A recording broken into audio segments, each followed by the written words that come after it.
তোমরা কেমন আছো? হয়তোবা তোমরা সবাই ভালো আছো। আজকে একটু আগে একটা ব্লগ ছেড়েছিলাম, কিছু সময় রেস্ট নিলাম আর মনটা এখন ভালোই আছে। মন আসলে খারাপ কত সময় আর রাখবো, নিজের মন নিজেরই ভালো রাখতে হয়, তাই ভালো রাখলাম। তো আজকে বাসায় ফেরার পথে আমাদের এখানে একটা মেলা হচ্ছে, সেই মেলা থেকে কিছু জিনিস এনেছি, সেটাই দেখাবো। এই যে একটা ক্লিপ কিনেছি, তো ক্লিপটা মাথায় দিয়ে দেখাই, এই সাইডে দেই। এই যে আসলে দাঁড়াও, মেয়ে দেখতে বলতেছে কত সুন্দর দেখতেছে, আর বলতেছে কত সুন্দর বলতেছে। আমার মাথায় তো চুলই নাই। চুল নাই, তোমার জন্যই আনছি। চুল কইতে কতক্ষণ, না চুল হইতে বেশি সময় লাগবে না তো, তাই না? আচ্ছা, আয়না দেখে দেখে দিলে ভালো হইতো, এইভাবে দিচ্ছি তো তাই হচ্ছে না। তো যাই হোক, হইতেছে না কোনোভাবেই। হ্যাঁ, যাক, হয় না, এভাবেই থাক। আর চুড়ি কিনেছি, চুড়ি চুড়ি এই যে আসলে নর্মাল চুড়ি কিনেছি, কিন্তু কিনেছি তাই একটু দেখাচ্ছি। এগুলো এক কালারের কিনবো আরও সামনে। এই যে তো চুড়িগুলো পরি, একটু দাঁড়ান আম্মু, একটু ক্যামেরার মোবাইলটা ওই পাশ থেকে ধরো। হ্যাঁ, এভাবে ধরো। হ্যাঁ, একটু চুড়িটা পরি আর সবাইকে চুড়িটা দেখাই। এই তো চুড়ি কিনেছি, ক্লিপ কিনেছি, আর কিনেছি যেটা ছেলের জন্য রেগুলার শীত পড়ে গেছে, বাসায় পড়তে হবে, তাই এই প্যান্ট কিনেছি দুটো। এই যে দুটো ট্রাউজার আর একটা গেঞ্জি। তো এই হচ্ছে ছেলের জন্য কিনেছি। তো কি তুমি খুশি? এই তো খুশি, দেখেন দাঁত বের করে হাসতেছে। তো আচ্ছা ঠিক আছে, তাহলে তোমরা যাও, আমি একটু কথা বলি আমার ইউটিউবে। আচ্ছা ঠিক আছে, যাও পড়ো যাও। তো আজকে ব্লগটা শুরু করলাম ছোটোখাটো মার্কেটিং দিয়ে। তো কেমন লাগলো চুড়িগুলো কমেন্ট করে কিন্তু অবশ্যই জানাবেন। আমার বন্ধুগুলো, আমার ইউটিউবের বন্ধুদের আমি অনেক ভালোবাসি, আমাকে কি ভালোবাসে, যে যে ভালোবাসে অবশ্যই তারা আমাকে কমেন্ট করবে। আর আমি চাই সবাই আমাকে ভালোবাসুক, আর কারো মনে যদি অজানা দুঃখ দিয়ে থাকে তাহলে আমাকে ক্ষমা করে দেওয়া হোক, কারণ মানুষ মাত্রই ভুল হয়। একথা আমি সবসময় বলি, অনেক ব্লগেই বলি। তো যাই হোক, আমি এখন অন্য কথায় চলে আসতেছি। আজকে তোমাদের সাথে আমি আলাপ করব আমার মেয়ের জন্মের আগে কতটুকু কষ্ট সুখ করেছি, আর জন্মের পরে আমার মেয়েকে কিভাবে বড় করেছি, মানে কিভাবে কিছুদিনের গল্প করব, তো সেটাই। আর জন্মের পরে আমার মেয়ে কি কি গিফট পেয়েছে মুখে বলবো, দেখাবো না। তো সেটাই আজকে বলতেছি। আসলে ব্লগটা আমি একটু পরে করতে চেয়েছিলাম, যে এই ব্লগটা না আজকে অন্যরকম একটা ব্লগ দিব, কিন্তু আজকে এই ব্লগটা করে ফেলছি। আচ্ছা, তো শুরু করা যাক। তো হচ্ছে আমার যখন বেবি কনসেপ্ট করে, তো বেবি বেবি কনসেপ্ট করতে অনেক সমস্যা হয়েছে, ডাক্তার দেখে কনসেপ্ট হয়েছে। আমার আগের যে ব্লগগুলো দেখেছেন কথার সাথে আপনারা একটু মিলিয়ে নেবেন, তাহলে মিলে যাবে। তো সব কথা আসলে ডিটেল তো বলা যায় না, তা ভেঙে ভেঙেই বলি। তো হচ্ছে আমার মেয়ে হচ্ছে, তারপরে মেয়ে কনসেপ্ট করলো, কনসেপ্ট করার পরে শ্বশুরবাড়িতে, আমি শ্বশুরবাড়িতেই থাকতাম, বাবার বাড়িতে আমার শ্বশুরবাড়ি থেকে যেতে দিত না, আমার শাশুড়ি অসুস্থ ছিল এই কারণে। তো প্রেগনেন্স অবস্থায় আমার বাবার বাড়িতে আসলে আমি মনে হয় একবার নিয়ে গেছিলো 7 মাসের সময়, যে অনেক দিন রাখবে, তারপর মনে হয় মাসখানিক কি ছিলাম কিনা মনে নেই, হ্যাঁ মাসখানিক ছিলাম মনে হয়, না পুরো ছিলাম না, মাসখানেক বলতে পুরো ছিলাম না। আমার বড় চাচা আমাকে একদিন বলতেছে, আমি নানু বাড়ি থেকে আসি, আমার নানু বাড়ি আর আমাদের বাড়ি কাছাকাছি, তো বলতেছে কি কিরে, আমি আসলে বাবার বাড়ি যে বেশি দিন থাকি না, আর থাকতে দেয় না, সেটা আপনাদের হচ্ছে আমি আগের ব্লগে বলেছিলাম, যে শ্বশুরবাড়ি থেকে আমাকে যেতে দিত না বেশি, নিয়ে আসতো আর বাবা। তো থাকতাম না দেখে, তো ওইবার আমি বাবার বাড়িতে গিয়ে মানে অসুস্থ, তো তাই আসলে আমার বাবা বলছিল এবার রেখে দিবে কিছুদিন। আর রেখে দিবে কেন বলছিল, কারণ আব্বু দেশে ছিল। শ্বশুরবাড়ি থেকে ওই যে বললাম যে সকাল থেকে রাত পর্যন্ত আমার ডিউটি করতে হতো, সকালবেলা ঘুম থেকে উঠে নাস্তা বানানো, তারপর খাওয়ানো, এগুলো ধোয়া, দুপুরের রান্না, দুপুর রান্নার পরে আবার হচ্ছে বিকেলের নাস্তা, তারপর আবার হচ্ছে রাত্রের খাবার, এগুলো করে রাত 12টা পর্যন্ত রেস্ট, শুধু বিকেলবেলা দেখা যাচ্ছে খেয়ে দিয়ে দুপুরবেলা 1 ঘন্টা রেস্ট করার পর তারপর আবার বড় ভাই হিসাব ছাড়া চা খেত। মানে আসলে ওইগুলো তো নাস্তা আইটেম বললাম, কথা নাই বাচ্চা নাই, দেখা গেছে 12টার সময় এসে দুপুর সময় আবার বিকেলবেলা একটু চা খাবো, চা বানায় দাও রিমি। তো এই যে মানে দূরের উপরই থাকতাম আর কি। তো এটা যখন সুস্থ থাকে তখনও, আর যখন প্রেগনেন্সি অবস্থায় তখনও। তো তারপর আর এই যে যে শ্বশুরবাড়ির যে প্রবলেমগুলো বলি না, যে অনেক কষ্ট দিয়েছে, যা তো প্রেগনেন্সির অবস্থা ওরকমই করেছে আমার সাথে। তো খাবার দাবার থেকে শুরু করে আসলে প্রেগনেন্ট অবস্থা যে পরিমাণ খাওয়া দরকার আমি শ্বশুরবাড়িতে ওইভাবে খেতে পারিনি কারণ আমার যা সব হিসেবই ছিল, মানে ধরতে দিত না, ধরলে সমস্যা, ওই যে যা দোষ বলেছিলাম না যার ব্লগে, তো সব কিছুতে ছিল দোষ, মানে কিছু ধরতে পারবো না, কিছু খেতে পারবো না। আচ্ছা, যদি ধরতে না পারি, খেতে না পারি, তাহলে আর কি করার বলেন, আর তো কিছু করার থাকে না। তো সেই ক্ষেত্রে আসলে হচ্ছে আমার মানে সমস্যা হতো, তারপরে কিছু করার নেই, ওইভাবেই দিন কাটতো। তারপরে হচ্ছে এই জন্য বাবার বাড়ি যে থাকতে চেয়েছিলাম, কিন্তু বাবার বাড়ি যে আর থাকতে পারিনি। তো সেই জন্য আর কি ওইখানে থাকতে হতো। তো একবার 7 মাস যখন আমার যখন 7 মাস, তখন আমি অসুস্থ হয়ে পড়ি, তখন হসপিটালে ভর্তি ছিলাম 2 দিন। মানে হচ্ছে ভর্তিতে বলেছিল পানিতে একটু সমস্যা হয়েছে, আর মানে অন্য সমস্যা ছিল।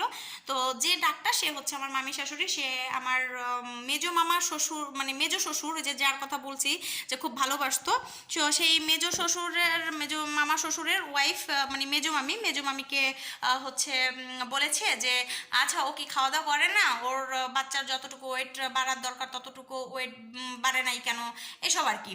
তো পরে আর আরও অনেক কিছু ছিল, তো মামিকে অনেক রাগারাগি করছে, মানে কারণ তারা তো আসলে রিলেটিভ, তো অনেক রাগারাগি করছে, ও খাওয়া দাওয়া তো ঠিক মতো করে না, বাচ্চার গ্রোথ বাড়ে না, এই সমস্যা ওই সমস্যা, আরে বেশি করে খেতে বলবেন, যত্ন করতে বলবেন, এরকম। কিন্তু আমি তো সারাক্ষণ শ্বশুরবাড়িতে কাজ করেই বেড়াইছি। একবার প্রেগনেন্সি অবস্থায় আমার মা আসলো আমার শ্বশুরবাড়িতে, পরে আমার মা বাবা দুজন আসলো ঈদের সময়, আবার সব ঈদে আমার বাবা, আমি যতদিন ফরিদপুর ছিলাম, আমার শাশুড়িকে ঈদে হচ্ছে কাপড় কিনে দিত, মানে ঈদে দিতে হয়, তো আমার শাশুড়িকে দিত, আমার ভাসুরের ছেলেকে দিত, তো এই দুজনকে দিত। তো পরে যাই হোক, আর বাড়ি গেছে পর তো সবাইকে দিয়েছে, কিন্তু ও ছোট সদস্য ছিল, আর মা আর কি মুরব্বি, তাকে দিতে হবে, এই জন্য দিত, পরে এগুলো দিত। তো ফরিদপুর আসলো ঈদের মার্কেট করতে, তখন রোজার সময়, আমি তো প্রেগনেন্ট, একদম ভরা মাস তখন আমার।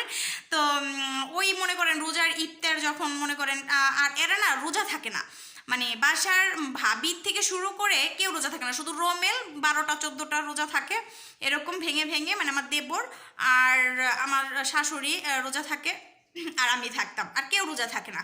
তো আর যেহেতু কেউ রোজা থাকে না, 3 বেলা রান্নাও করতো, আবার তাদের একটা নিয়ম আছে, 3 বেলা রান্নাও করবে, রোজার মাসে খাবে, আবার ইফতারও তাদের ভরপুর লাগবে, মানে টেবিল ভর্তি, টেবিলে আটে না তাদের ইফতারি। তো মনে করেন যে এই এত রকমের ইফতারি, তো বললাম না টেবিল ভর্তি, এত রকমের ছোলা, পেঁয়াজু, বেগুনি, আলুর চপ, ডিমের চপ, মানে কি বলবো, ভ্যারাইটিস রকমের আর কি। তারপরে এই জুস সেই জুস, ফল, এটা সেটা, এরকম তো থাকতই।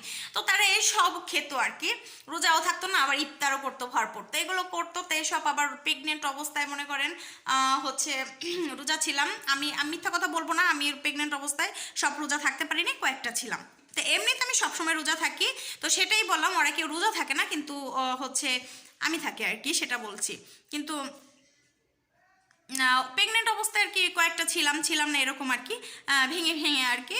তো আর মানে নর্মাল আমি সবসময় যে মানে 3 বছর ছিলাম, 1 বছর তো আর ঈদ পাইনি, 4 বছর 3.5 মতো একসাথে ছিলাম, বা 4-এর মতো ছিলাম। তো ওরাও এরকমই, এই জন্য বললাম যে ওরা ইফতার খায় অনেক, কিন্তু রোজা থাকার ভিতর হচ্ছে রোমেল এরকম থাকে, মানে আমার ছোট দেবর আর আমার শাশুড়ি আর।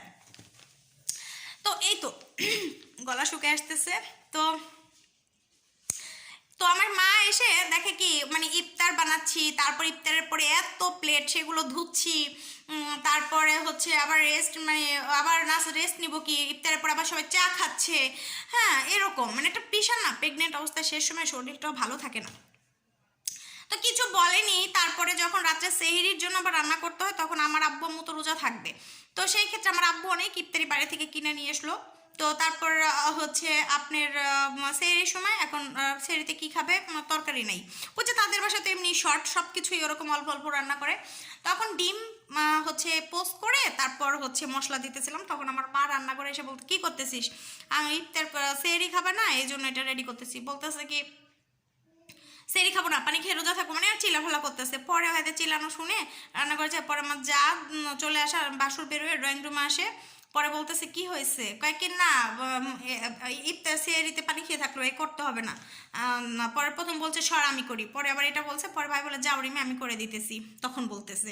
পরে বলতেছে না না করা লাগবে না, এই আসার পর থেকে দেখতেছি সকাল থেকে এরকম পর্যন্ত করতেছে, এই অবস্থা একটু বসতে পারতেছে না, এরকম করতেইছে, লাগবে না এরকম আর কি বলছে। পরে আমি বললাম আম্মু চুপ করো, আম্মু চুপ করো, যে বললাম না আমি তো আসলে ওরকম কোনো অশান্তি করতাম না, মুখ বুঝে সব সহ্য করতাম খালি।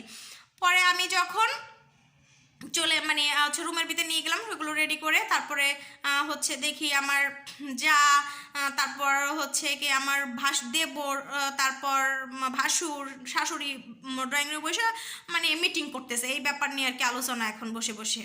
তারপরে আমি বললাম যে কি করছো দেখো তো, এইসব আলোচনা করতেছে। পরে আমার শ্বশুর আমার মানে হাজব্যান্ডের কাছে ও বিচার গেছে এইসব নিয়ে, তারপরে সে কি বলবে আর কি, কয় কি আমার বলছি কি এরকম অবস্থান কিছু বলার নেই তো, পরে চুপচাপ। তারপরে তো এই হলো অবস্থা, প্রেগনেন্সির অবস্থা। শেষ পর্যন্ত কাজ করে তারপর বললাম না রাত্রে ধুয়ে পাকলায় ঘুমিয়ে তার সকালবেলা উঠে হচ্ছে সিজারে যে গেছি, তো ওই সিজার থেকে ফিরে এসে বাসায় এসে ওই মেহমানের মতো 14-15 দিনই খাওয়াইছে আমাকে। তারপর মেয়েকে বুকে দুধ খাওয়াতাম। ও আচ্ছা, খাবার আমার হচ্ছে কি খাবারের সমস্যা, অসুস্থ হয়ে পড়লাম, যে কথা থেকে চলে গেলাম। পরে হচ্ছে কি খাওয়া যায় বাড়তি সব কিছুতেই তো দোষ। পরে আমার সেজো খালামণি ফোন করে বললো যে মামুনকে দিয়ে একটা নিডু দুধ আনা আর হচ্ছে মাদার হরলিক্স আনা, ওটা খাওয়াটা অনেক পুষ্টি, আর যে এটা দোষ হবে না খাইলে, কারণ এটা গর্ভবতী মারাই খায়। পরে আর বাবাকে বললাম, তো আর বাবা এগুলো আনতো, তো শেষ পর্যন্ত ওগুলোই খেয়েছি। তো আর তারপরে ওই একই মানে কোনো কিছু যেটা করবে সেটা করবে, কোনো কিছু হলো ওটা সংশোধন হবে না, ওইভাবেই শেষ করলাম। তারপর মেয়ে যখন বুকের দুধ ছাড়লো, ছাড়ার পরে এক্সট্রা খাবার দিতে হয়, তখন ফল ফলে দাম, তো মেয়েকে ওইভাবে সেই এক সমস্যা, মেয়েকে ওইভাবে খাওয়াতে পারতাম না। তারপর মেয়েকে মনে করেন সুজি করব, 1 কেজি করে দুধ রাখতো, যখন আমার মেয়ে সুজি খাওয়ানো শুরু করলাম ওরকম কয়েকদিন দেখে দুধওয়ালাকে বললো 1 কেজি দুধ লাগবে না, আধা কেজি দেন। তখন 2বার তার মেয়ে দুধ খায়, আধা কেজি শেষ, তা আমার মেয়ে কি খাবে? পরে আমার মেয়েকে তো পরে শেষে ওর বাবা আসবে বৃহস্পতিবারে, একটু কষ্ট করে 2 দিন ওই চিনি দিয়ে তার সুজি রান্না করে খাওয়াইছি। তারপর হচ্ছে ওর বাবাকে আমি এই ঘটনা বললাম, আর বললাম যে আমি যদি তুমি বলো তুমি দুধওয়ালার কাছ থেকে আমি বললে তো দোষ হয়। পরে বললাম বড় ভাই দুধ আনতে যায়, আমি যদি না যাই তো বড় ভাই দুধ আনতে যায়, মানে দরজার সামনে দুধওয়ালা আসলে পরে রোজ করা, তো তুমি তখন রুম থেকে বেরোয় বলবা দুধ কতটুক রাখে, জিজ্ঞেস করবো, তখন বলার পরে বলবো আধা কেজিতে তো রাইসারি হয়, তা রুমালি খাবে না, রুমালিরে তো হচ্ছে সুজি খাওয়ায়, আচ্ছা তো দুধ আর 1 পা বাড়াই দিয়েন। তারপরে দুধ 1 পা বাড়াই দেয়, এই কথা বললাম, তো ওর বাবাও এই কথা বললো। পরে দুধওয়ালা বলে আচ্ছা ঠিক আছে। পরে বলো তাই হচ্ছে আমাকে বলছে তো দুধ আধা কেজি এখন রাখলে হয়ে যাবে এই জন্য। পরে ওর বাবা ওই 1 পাত দুধ আলাদা করে হিসাব করে টাকা দিয়ে দিত, আর তাদের আধা কেজি তারা দিত। তাই এটা নিয়ে আর কোনো দোষ হয় না, তার ভাইয়ের সামনে কথা হয়েছে, তার দোষাদোষির কোনো আলাপ আলোচনা হয় নাই। আমার মেয়েকেও কোনো কিছু ঠিক মতো ওদের বাসায় থেকে খাওয়াতে পারতাম না। তারপর আমার মেয়ে তো 1 বছর পর্যন্ত কয় মাস 6 মাসের পরে থেকে খাওয়া শুরু করে 6 মাস, তারপর 1 বছর বার্থডে করে আমরা ঢাকা চলে আসি। তারপর তো নিজের সংসার নিজের মতো করে চলছি। তারপর আর ফুর্তি দুঃখের দিন শেষ হলো। তো দুঃখটা আর বেশি দিন মানে সুখের দিন আর বেশি দিন হয়তো যেতে পারেনি, তো সেটাই আবার আর একদিন বলবো। আর আমার মেয়ে হওয়ার পর কে কী দিয়েছে সেটা আজকে বলতেছি। আমার মেয়ে হওয়ার পরে আমার বড় যা গেঞ্জির যে বাচ্চাদের কাপড় আছে না, ওগুলো 2 সেট হওয়ার পরে দেয়নি, ও হওয়ার পরে হচ্ছে 2.5 মাস পরে কুরবানি হয়েছে তখন দিয়েছে, 2 সেট জামা দিয়েছে। আর ছোট যা সব ঘরে কাপড় সামনে বুক ফেরে সুতি জামা কাপড় বানিয়ে বানিয়ে দিত। আর হচ্ছে আমার বড় যা শীতের জামা কাপড় কিনে দিল। আর এই হলে পরে আর বাবার বাড়ি থেকে আমার বাবা হচ্ছে টাকা দিল হচ্ছে, আর মেয়ের যা গামলা টামলা যেসব লাগবে র্যাক ট্যাক সব কিনে দিল। তো কিনে দিল এই তো। তারপর আমার মেয়ের জন্মদিন আসলো, তো জন্মদিন করে আসা পর্যন্ত যেহেতু গল্প করতে চাইছি কি কি গিফট দিল এই পর্যন্ত, তা আমার আমার ছোট ননদ বলতেছে ও হওয়ার পরে তেমন কিছু দিতে পারিনি, ওই যে সুতি জামা বানাই বানাই দিত, তো তখন ও হচ্ছে 2.5 আনি দিয়ে একটা কানের দুল বানিয়ে দিয়েছে। সেই কানের দুলটা আমি মাঝে মাঝে পরি, রিংয়ের মতো, এটাও রিং কিন্তু সেটাও রিংয়ের মতো, এখানে ঝুলানো দেখবেন আপনারা। তো একটা কানের দুল দিল। আর আমার আব্বু সৌদিতে চলে গেছে, ওর যখন 5 মাস বয়স, আমার আব্বু সৌদিতে গিয়ে আমার চাচাতো ভাইকে বলছে আমার জন্মদিনে চেন দিতে হবে, একটা চেন কিনে নিয়ে, আমি তো বাইরে যেতে চিনি টিনি না, তো চাচাতো ভাইকে দিয়ে কিনে আসছে 3 আনি দিয়ে একটা চেন। তারপর হচ্ছে আমার চাচাতো ভাই কিনে আনছে তিন আনি একটু কম হবে বা 3 আনি। তো চেনটা জন্মদিনের দিন গলায় দেওয়ার সাথে সাথে ছিঁড়ে গেছে, মানে যে চেন ওটা আসলে এমনিতেই ছিঁড়ে যায় মোটা থাকলা, 3 আনি তো পাতলা আরও ছিঁড়ে যাচ্ছিল। তো পরে শুনলাম যে ওটা বাবা দিয়েছে এ পর্যন্তই। পরে শুনলাম যে ওটা টাকা নাকি আমার চাচাতো ভাই নেয়নি। তো নেয়নি, পরে ওই যে বললাম চাচাতো ভাই বিয়েতে ওটার পরিবর্তে আংটি দিয়ে দিয়েছি। তো এই তো মেয়ের আর আমার মেজো খালামণি হচ্ছে হওয়ার পরে বাসায় এসেছিল, তখন আমার মেজো খালামণি আমার মেয়েকে কানে দুল দিয়েছে। তো কানে দুল সম্ভবত আমার আসলে মেমো সহ দিয়েছে, দেড়ানির একটু বেশি বা দেড়ানি এরকম হবে, মানে এরকমটাই আর কি। মেমোটা আছে এখনও ঘরে কোথাও পড়ে, তবে দেড়ানি একটু বেশি হতে পারে। আর স্বর্ণের যে দাম আসলে আসলে ওইভাবে বেশি কিছু দেওয়াও যায় না, এটাও সত্যি কথা। আর তারপরে হলেই নাতিকে দিছে, ছোট বাচ্চা, ওকে আর কত বড় ইয়া দিবে। তো আমার আব্বুকে নিয়ে যেই কিনছিল। আর আমার মেয়ের জন্মদিনে আসছিল তখন অনেক পুতুল দিছিল, 2টা পুতুল দিছিল ছাতার মতো। আর হচ্ছে এমনি যে পুতুল আছে না ওই যে ওগুলাকে কি বলে, বড় যে পুতুলগুলো, ওগুলাকে কি বলে আসলে জানি না, মানে ডলের যে ভিতরে হচ্ছে আসলে আমি নামটা জানি না সঠিক, ভুলে গেছি এখন, মনে পড়ছে না। ভিতরে যে যে তুলা দিয়ে যে ফোম দিয়ে যে বড় পুতুল করে না, অনেক বড়, সাথে ছোট ছোট বাচ্চার মতো এরকম ছিল। তো এই তো। আর আমার মামা হচ্ছে ওই যে হচ্ছে আংটি দিয়েছিল বলেছি, আর আমার মেয়ের জন্মদিনে এসে কানে দুল দিয়েছিল। তো এই হচ্ছে আমার মেয়ের গিফট। আর বড় হওয়ার পরে ওর নানু ওকে একটা চেন দিয়েছে। আর ওর নানা হচ্ছে 19 সালে ও যখন তখন অনে পড়ে, তখন ওর নানা ওর জন্য আবার আর একটা চেন এনেছে। তো এই তো আমার মেয়ের গিফট। আর আমার ছেলেকে আমার বাবা এবার আসার সময় একটা চেন দিয়েছে, আপনারা তো দেখেছেন। আর লকেটটা হচ্ছে আমার মেয়ের জন্য এনেছে। আর আমার মা আমার মেয়েকে একটা ব্রেসলেট বানিয়ে দিয়েছিল, আর কে আব্বু? আচ্ছা দেখতেছো, ঠিক আছে। তা ব্রেসলেট বানিয়ে দিয়েছিল। তো এই তো। তো এই হচ্ছে গিফটের ব্যাপার আজকে আলোচনা করলাম। আর আর তেমন কিছুই না, এই তো। তো যাই হোক, আর ব্লগটা বাড়াতে চাচ্ছি না, এখানে শেষ করে দিচ্ছি। তো আজকের মতো এখানে বিদায়, আল্লাহ হাফেজ, টাটা।